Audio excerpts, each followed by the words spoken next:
December 1st, 1997 began as an ordinary winter morning in the small community of West Paducah, Kentucky, a place where routine and familiarity defined daily life, and where the local high school was considered a safe, almost insulated environment. Heath High School stood quietly as students arrived, shedding coats, greeting friends, and preparing for another school day that no one imagined would become a permanent fracture in the history of American school violence. Among them was 14-year-old Michael Carneal, a freshman who blended easily into the background, unremarkable in appearance, carrying a bundle wrapped tightly in a blanket. When classmates noticed the unusual package and questioned him, Carneal responded calmly, explaining that it was part of an art project. The explanation was accepted without alarm. No one suspected that inside the blanket were multiple firearms and ammunition, or that the boy holding it had already crossed a psychological threshold from which there would be no return. Inside the school lobby, a group of students had gathered for their customary morning prayer, a quiet ritual reflecting the town's religious and communal values.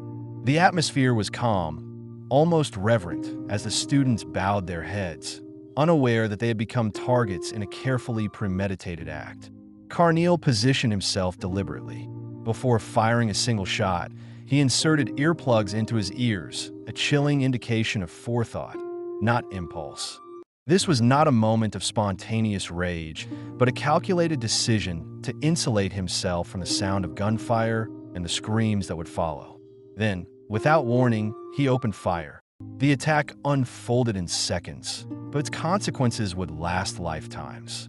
Bullets tore through the group, striking students who had no chance to react or flee. 14-year-old Nicole Hadley was killed almost instantly. 15-year-old Case Stager collapsed moments later, fatally wounded.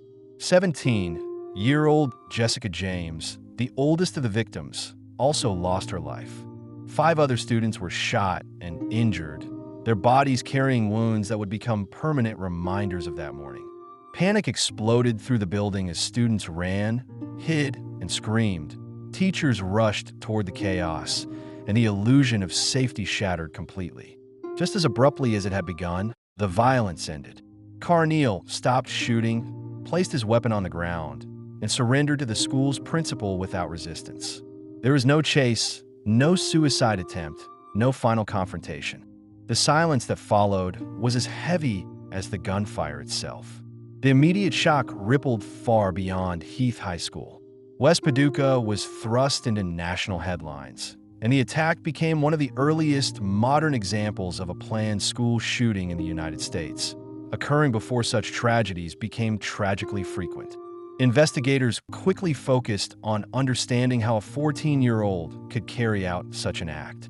What they uncovered revealed a deeply troubled adolescent struggling with severe mental illness, isolation, and internal conflict. The legal process that followed would prove nearly as complex and unsettling as the crime itself. In October 1998, less than a year after the shooting, Michael Carneal entered a plea in court. He admitted responsibility for 3 counts of murder, 5 counts of attempted murder, and burglary. However, his defense centered on his mental state at the time of the attack. Psychological evaluations revealed profound disturbances, and the court ultimately accepted a verdict of guilty but mentally ill. This ruling acknowledged that while Carneal understood the nature of his actions enough to be held criminally responsible, he was also suffering from significant psychiatric disorders that impaired his judgment and perception of reality. He was sentenced to life in prison with the possibility of parole after 25 years, a sentence that reflected both the gravity of his crimes and the legal recognition of his mental illness. During his incarceration, Carneal was diagnosed with paranoid schizophrenia, a condition characterized by delusions, auditory hallucinations, and distorted thinking. Treatment records indicated that he experienced voices and intrusive thoughts, some of which he later claimed were present at the time of the shooting. For the families of the victims, this diagnosis offered no comfort. Mental illness might explain aspects of his behavior, but it did not lessen the loss of 3 young lives or the trauma endured by those who survived. As years passed, Carneal remained behind bars while the community of West Paducah continued to live with the aftermath. Memorials were held, anniversaries observed, and the names of Nicole, Case, and Jessica remained etched into local memory. In 2022, 25 years after the attack, Carneal became eligible for parole for the first time. The hearing represented a pivotal moment, not only for him, but for the victims' families and a broader public still grappling with how to reconcile justice, rehabilitation, and public safety.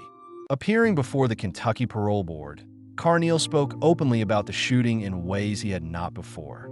He claimed that on the morning of the attack, he heard an internal voice commanding him to take the gun and fire. He described the experience as overwhelming, suggesting that his actions were driven by forces he did not fully understand or control at the time. During this hearing, Carneal also disclosed additional factors he believed contributed to his mental collapse. He spoke about enduring persistent bullying at school, particularly related to rumors about his sexual orientation. According to his account, these rumors fueled isolation, shame, and anger, intensifying his psychological distress.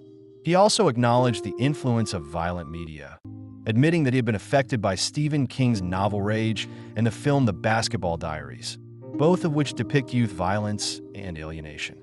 These influences, he suggested, became entangled with his deteriorating mental health, shaping the fantasies that eventually turned lethal. Despite his expressions of remorse and the passage of time, the parole board was not persuaded. For the families of the victims, Carneal's explanations did not constitute accountability, and his suffering did not outweigh the irreversible harm he caused. They spoke of daughters and sisters who never graduated, never married, never lived beyond adolescence. The board ultimately agreed. In a unanimous decision, they concluded that Carneal continued to pose a threat to society and denied his request for parole, ensuring that he would spend the remainder of his life in prison. The denial closed one legal chapter, but did nothing to heal the enduring wound left by the Heath High School shooting. For West Paducah, the tragedy remains a defining moment, a line dividing life into before and after. It stands as a stark reminder that school violence did not emerge suddenly in the 21st century, but has roots stretching back decades, often involving young perpetrators whose inner turmoil went unseen until it erupted catastrophically. The case also continues to fuel difficult conversations about mental illness, early intervention, media influence, bullying, and the limits of the criminal justice system in addressing acts committed by children. Heath High School's lobby is no longer just an entryway. It is a symbol of innocence lost and a warning etched into communal memory. 25 years after the shots were fired, the echoes remain, not in sound, but in absence. Nicole Hadley, Case Stager, and Jessica James are remembered not as statistics, but as teenagers whose lives were stolen in a moment of calculated violence. Michael Carneal's story, bound to theirs by that morning, is now fixed within prison walls, while the legacy of his actions continues to inform how society understands and confronts the darkest possibilities of youth violence.